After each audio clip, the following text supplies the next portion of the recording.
প্রধানমন্ত্রী জনধন যোজনায় ঋণ নিয়ে টিস্যু পেপার তৈরির কারখানা গড়ে তুললেন উত্তর ত্রিপুরার কাঞ্চনপুরের দশদা ব্লকের দীপ দাস। 10 লক্ষ টাকা ঋণ গ্রহণ করে তিনি প্রতিষ্ঠা করেছেন একটি টিস্যু পেপার তৈরির কারখানা গড়ে তুলেন তিনি। বর্তমানে সাফল্যের সাথে চলছে তার এই কারখানাতে আরও 5 জনের কর্মসংস্থানের সুযোগ হয়েছে। আগামী দিন আরও উন্নত প্রযুক্তির মেশিন বসিয়ে উৎপাদনের বৃদ্ধির লক্ষ্যমাত্রা নিয়েছেন দীপ দাস।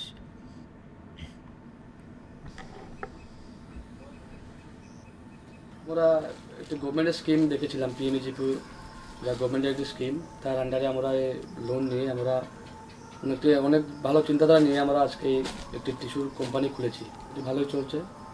আমরা পুরো ত্রিপুরাতেই সরবরাহ মালগুলি সাপ্লাই দিচ্ছি, কারণ আমরা চেয়েছিলাম যে নিজে নিজে স্বাবলম্বী হব। গভর্নমেন্ট আমাদের সাহায্য করেছে লোনের মাধ্যমে, তাই আমরা আজকে নিজে নিজে অল্প হলেও স্বাবলম্বন হয়েছি। যদি ঠিকঠাক চলে আমরা আরও 1-2টা মেশিন আনার প্ল্যান চলছে। 4-5 জন শ্রমিক রয়েছে আমাদের এখানে।